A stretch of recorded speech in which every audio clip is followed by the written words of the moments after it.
Welcome to Divine Decode. I'm your host, Shreya.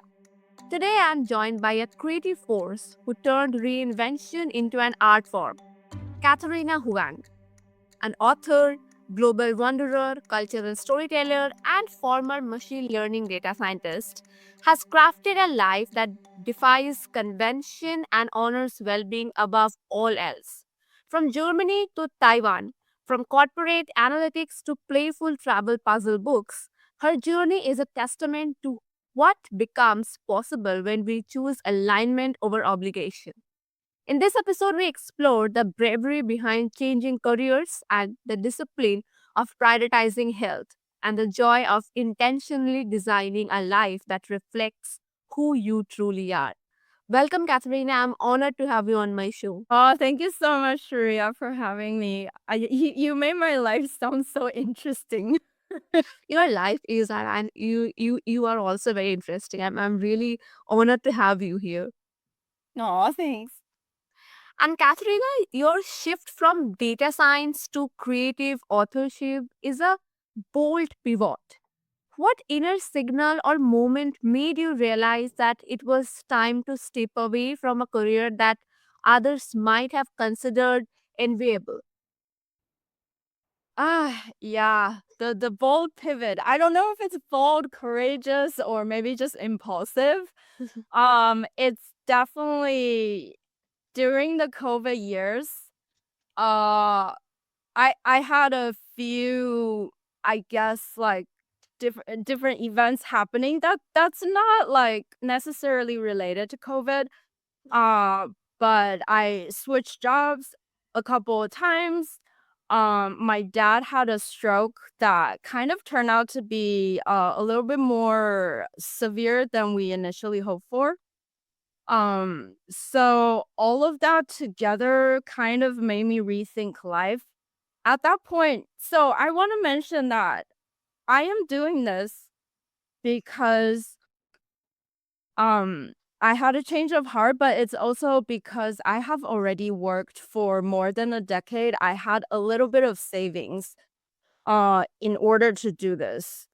So I just want to point that out because the practical side of reality is always going to be there. I live in California with a mortgage, which is really crazy.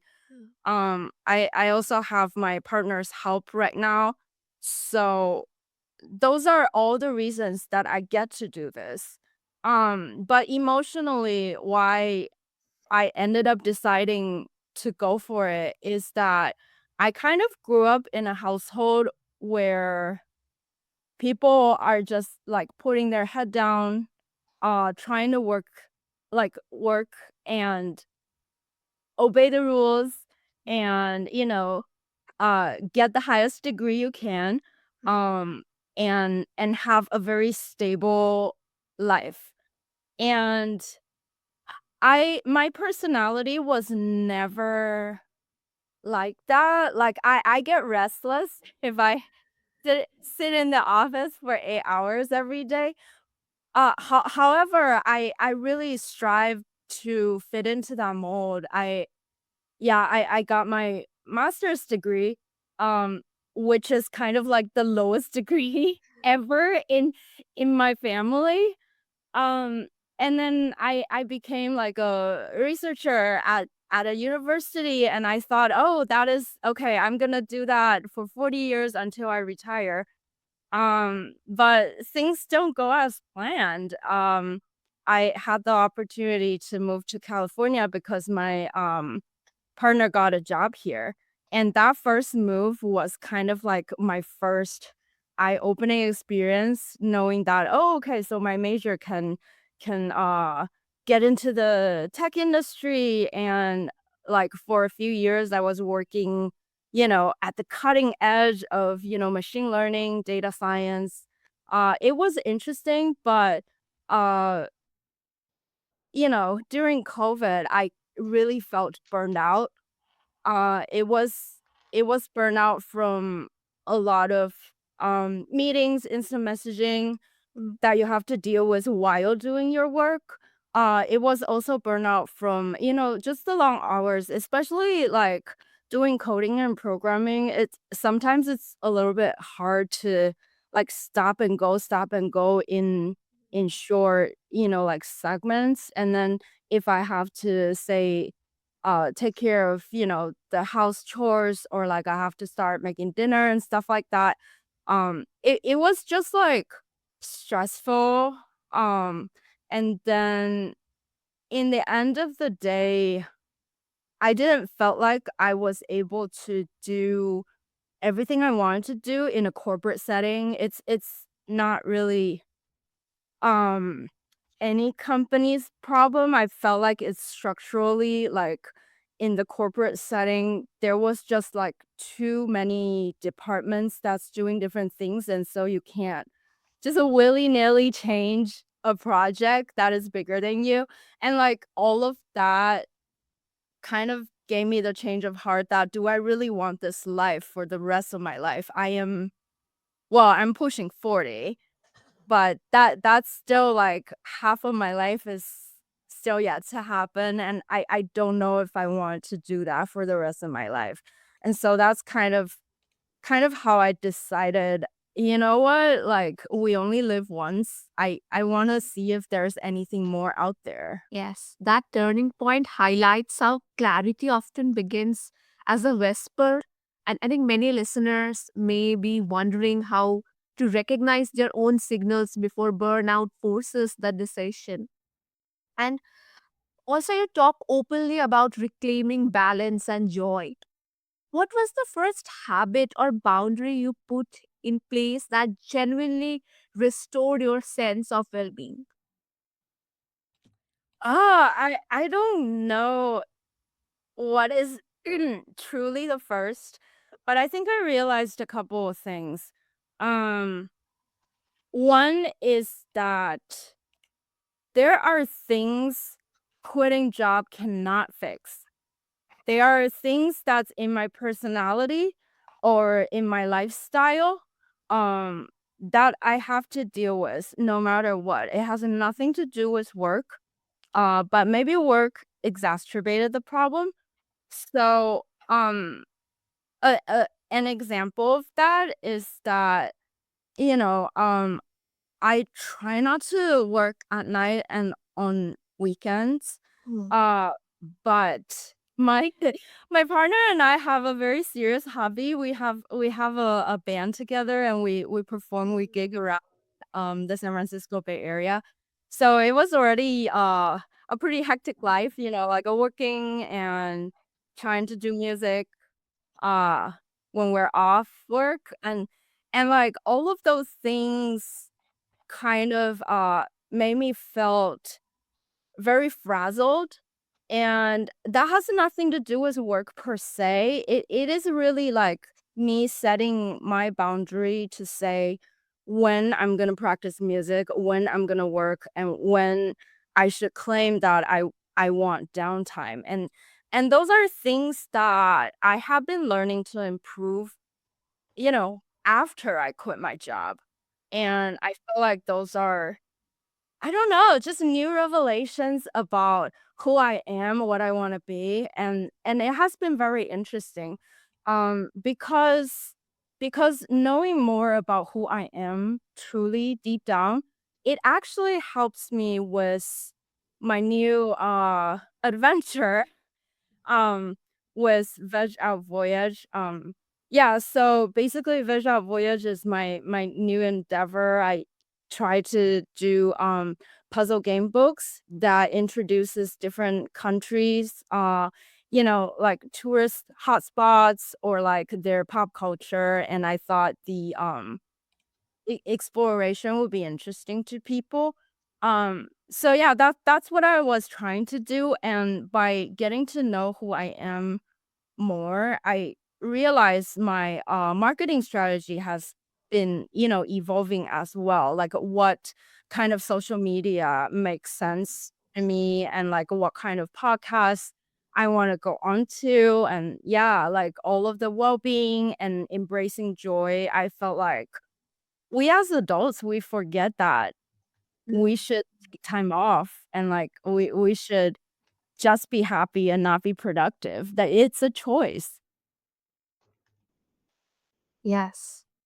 I think it's so compelling how small shifts can recalibrate an entire life, yet so many people resist stepping back because I think it feels like losing momentum rather than gaining alignment. And Yeah. and also your multicultural upbringing gives you a rare lens of human experience. How has seeing the world through different culture narratives influenced the life you are actively designing today? That's a great question. Thanks for asking that. Um, so I always think of myself as just an average person. Um, let me explain. So I don't think I'm like specifically smart or insightful or, have anything that stands out specifically. However, because I grew up in three different countries, and it's like three different countries with kind of big differences in cultural norms, I would say. So one is Western, one is, Taiwan is Asia, and US, where I am right now. I felt like the exposure kind of like subconsciously helped me gain more emotional resources that I can use day to day, because when I didn't know any other countries, sometimes I felt trapped in my own world, and I didn't know if there's a solution out there to either solve any negative experience or help me branch out into a bigger life. But because I have seen, just by chance, seen multiple countries and how people work, um I I realized there's a lot more out there that we can utilize. And one thing can be thought of with multiple different perspectives. One thing I thought was very interesting was that when I first came to the US, I still had the Vietnam War textbook explanation memory that I had in Asia. In Asia, I think, at least in Taiwan, I don't know. Like, so this is like 30 years ago in Taiwan. My teacher focused quite a bit on the environmental damage that in during the Vietnam War. I think they used something called DDT to kill some of the forests, because if the forest tree leaves are not as dense, they can spot enemies easier. And so that is one of the environmental thing that I always remember. And then when I came to the US, my father-in-law was trying to talk to me about politics. I actually enjoy it, but what he was saying was, like, Americans did a lot of good in, in Vietnam. We were trying to like fight communism, and like these two things are completely different, but at the same time they coexist. It was very interesting to me.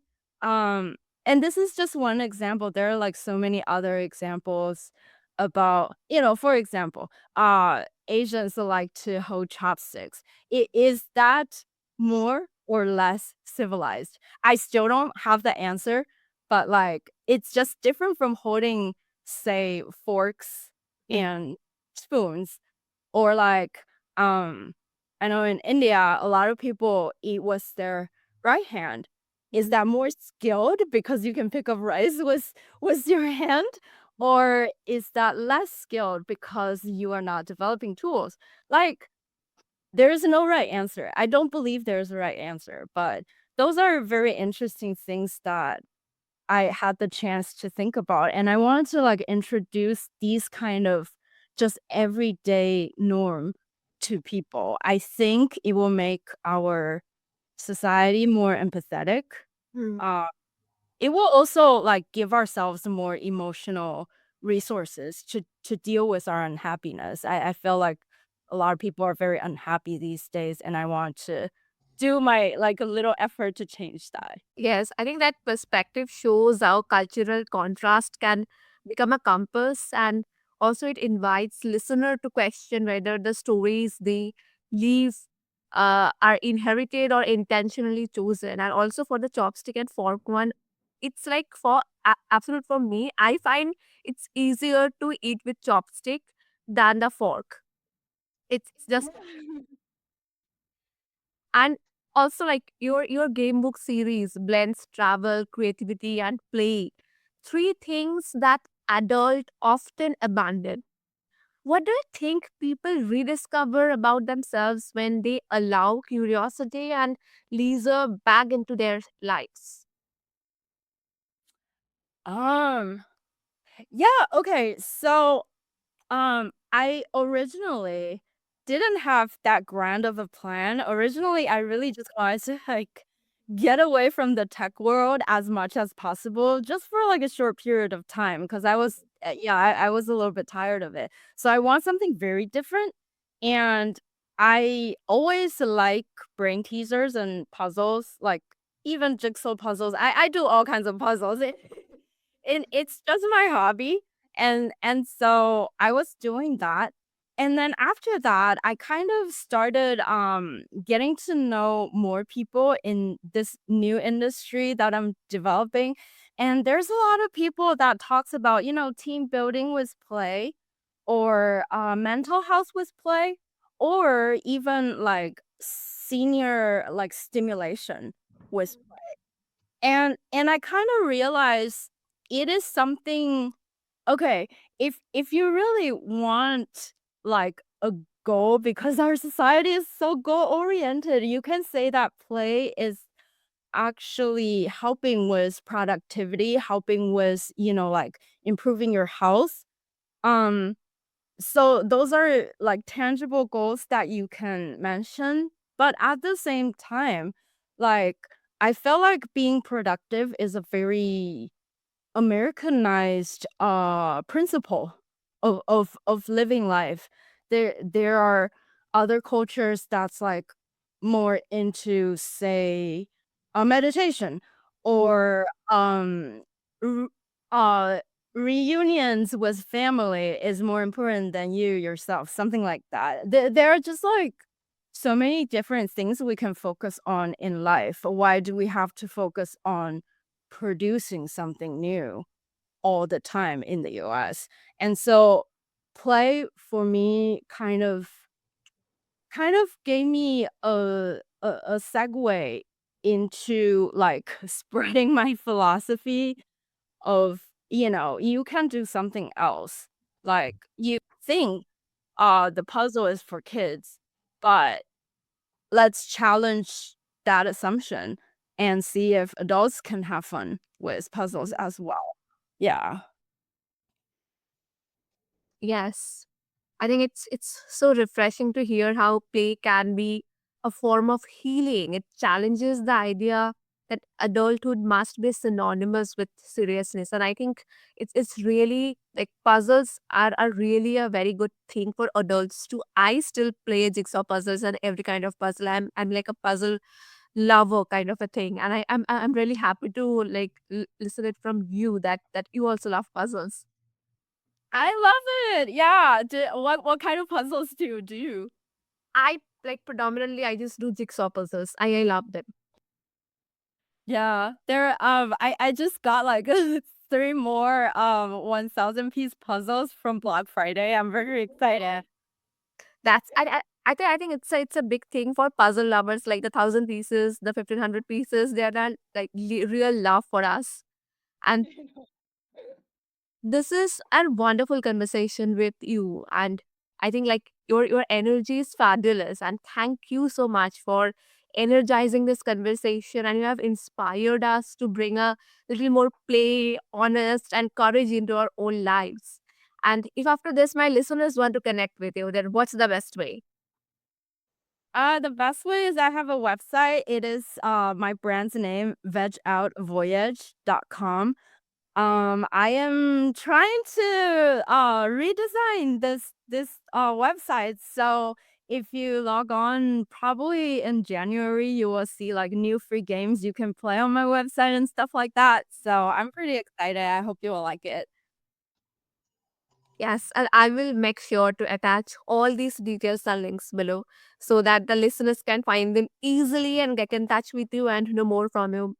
And I think this conversation is a reminder that life does not unfold by default, it unfolds by designing. And to all my listeners, when we dare to prioritize our health, honor, and intuition, and embrace reinvention, we create space for a life that feels not just lived, but chosen. Take a moment after this episode to ask yourself one simple question: what part of my life is ready to redesign? The answer might be the beginning of your next chapter. Thank you.